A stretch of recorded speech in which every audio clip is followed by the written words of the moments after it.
Well then, it looks like we've come to the end of our Horus Heresy series, and these are all the legions you can expect to paint in this series. There were two that I hadn't done sort of recent paintings of, and that would be the Salamanders and also the Night Lords. I've done previous videos of them, and I thought it was maybe a little bit redundant to do a new one so soon, as I haven't really sort of changed much of how I paint them really. So, of course, at the back there, you know, you've got the additional lunar balls next to the Sons of Horus. So you've got 9 loyalists, 9 traitor, technically a 10th traitor or 10th loyalist, depending on what era of the heresy that you're kind of going for. It's the only one that I've done like 2 of. I could have done maybe like 2 others of some of the other legions. So instead of going through with one by one, individually, looking at like my pros and my cons, things I liked, things I didn't like about painting each and every legion, because obviously that video would be extremely long. I'm just going to go through and do loyalists and then traitors, and so put them on the turntable, because there's no way I'm going to fit all of them onto my little turntable there, and just kind of list off the ones I liked, ones I might probably improve, and go from there. So let's go to the table. So up first we have the loyalists on the table. So the ones that will get the ones that I didn't enjoy so much out of the way with. I don't really know. I mean, I would say that the white scars would be the most problematic, but in terms of painting white, I mean, I've got a pretty good recipe of doing quite a nice easy white, and it turned out really well.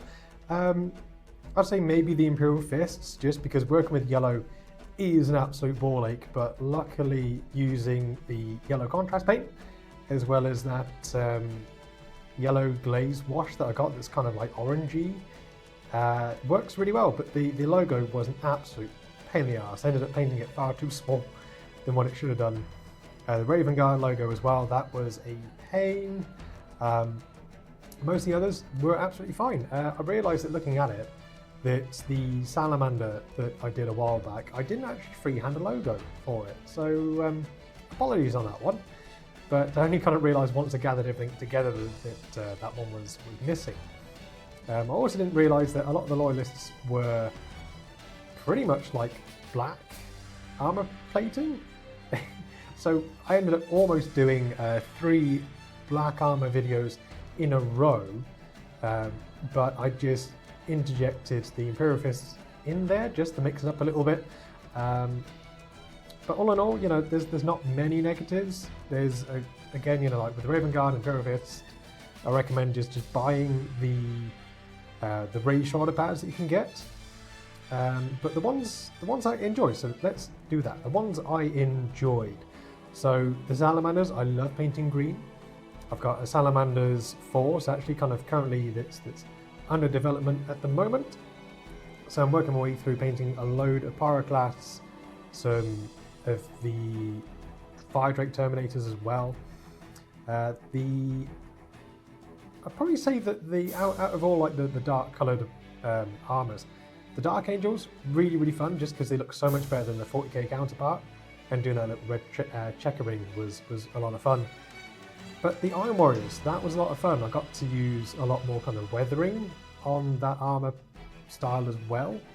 I don't know why that you just like turned around there, buddy. Trying to want to speed away there as white scars tend to do. Oh, that's why you're touching the back of it. Okay, never mind. So yes, the white scars, they were really fun to do. Very quick, very easy. The logo as well on the back of it was a lot of fun to do with the little lightning bolt. I thought it was going to be more complicated than it was going to be, but no, it was a lot of fun. It was absolutely a lot of fun. Space Wolves, that was quite fun as well, to do a lot of sort of like dry brushing, getting that sort of texture paint on there as well. But yeah, I think I like all of them.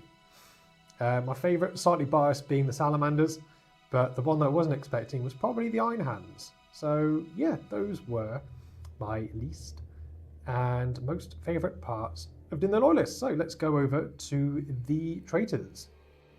Okay, so now we have the traitor legions, and there's not many downsides that I've been enjoying with these guys. I'll probably go with my least favourite's probably going to be the Emperor's Children. I think it's more of a user error than an actual kind of like Legion error. I just didn't get along painting the purple. For some reason, the Citadel purple, I think it was the Gene Sealer purple that I used with the lighter one, was very, very, very meh. I can't quite put my finger on it, but it was very watery. Wasn't very pronounced. It didn't quite show up as well as I wanted to.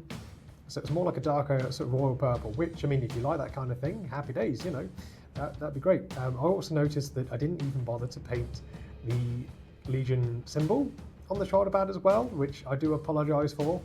I didn't even do the Night Lords one either, but that Night Lord you might have seen before on the tabletop and some bat reps that I've done. But in terms of negatives, I think that's it really. So the positives, again, Night Lords, obviously, as you know by now, I've got a huge Night Lord fan. I love doing the lightning freehand. It's just something really joyous about just taking that little tiny brush on a bit of a journey, just going around the miniature and just having a lot of fun with it. The Thousand Suns, managed to figure out an absolutely beautiful colour scheme that shows off like a nice, beautiful metallic red. There's probably some speed paint, some metallic red speed paints you can get that does maybe arguably a better job or a similar sort of job, but with the paints that I had to hand, I think I sort of did a pretty damn good result. The World Eaters with, I mean, you know, I've figured out quite a nice, easy way of doing sort of white armor plating, but it's that kind of off creamy white, and just sprinkling and splattering all that kind of blood effects paint all over the miniature was a lot of fun. The Iron Warriors, sorry, the name almost almost escaped from me. That was really easy, really straightforward. The chevrons turned out absolutely fantastically, really, really striking on there. The Alpha Legion was probably the most challenging one because a lot of artworks, you know, it is blue armor, but it has the kind of notes of green in there. So it was challenging, but in a fun way, to use different glazes, blends, watering down blues and greens just to try and get that right mix. So if you want a bit of a challenge, that one was really, really good. In terms of freehanding the logos, I don't know which one was probably my least favourite. Probably the one that sort of gave me the most grief was probably the Alpha Legion, just because of the intricacy of the logo and trying to get it onto such a small shoulder pad, and I made the decision to do it in silver. So as good as it looks, it didn't quite really show up as well as I was hoping for while I was painting it. But I think my favourite one, as heretical as it sounds, but it's probably the Word Bearers, just because that little kind of flamey book that they've got going on there was a lot of fun. But also, standout, it's probably the Lunar Wolves, right in the middle. Purely because you don't really see many armies of Lunar Wolves on the tabletop. They're just straight to the Sons of Horus with that Sons of Horus green. That was a Vallejo paint, and it just went on super, super, super duper well. Really, really smooth. And yeah, highly recommend. I think it's called German Uniform from Vallejo. Absolutely highly recommend it.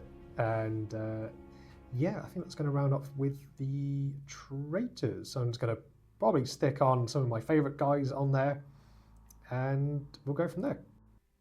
So at the end of it all, these are my top legions that I've painted. So there's 5 traitors and 3 or 4 loyalists. So you've got traitor-wise, of course, you know, you've got the Iron Warriors, World Eaters, Night Lords, and the Dark Angels. Hee. No, I kid. The Thousand Suns, and then of course, you know, you've got the loyalists being the Salamanders, Iron Hands, the Lunar Wolves, and the White Scars over there as well. So yeah, I really hope that you've all enjoyed this series. I've thoroughly enjoyed this painting series. Just going through all the different legions in time for, well, I say in time for the 3rd edition launch. I think we're probably about a third of the way through when it dropped, but hopefully it's been insightful and informative for everyone out there that picked up 3rd edition for the first time, or the ones that picked up, you know, more veteran players that picked it up and thought, this is for me, went back to 2nd edition. It's, you know, entirely up to you. I've only had a handful of games of 3rd edition, and so far, once we get going, it's quite the fun game. But it's just getting to that playing part, which is a bit of a head scratcher. But like with all editions, you know, the more you play it, the easier it's going to be to kind of rock and roll, really, with your miniatures. So yeah, let me know down in the comments section which Legion was your favorite, which one maybe controversial was your least favorite. You know, let's have a discussion down there. But you can also have a discussion over at my Discord server, so I'll include a link in the description below. I think it's still valid. If not, I'll put a fresh one in just in case. And while you're down there as well, you know, click all the buttons like, share, subscribe, all that good stuff that, you know, I watch the numbers creeping up and it just makes my little monkey brain happy. You can pick up some miniatures for yourselves. There's a link for Wayland Games, an affiliate link as well. If you like, it's there for your consideration as always.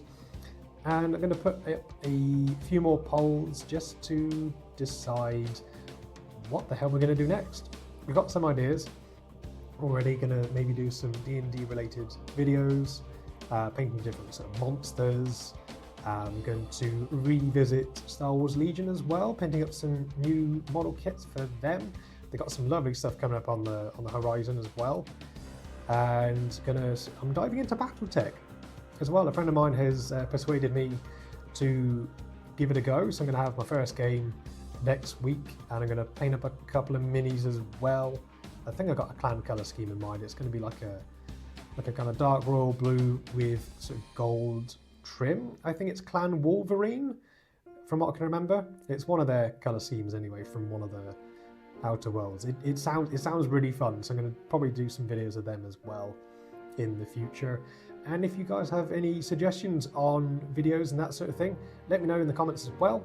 And also keep an eye on the polls that I'll be posting up as well, and you can vote or cast something completely different there as well. So thank you ever so much for tuning in to this short impromptu video. And as always, stay safe, stay beautiful, and we'll see you all next time.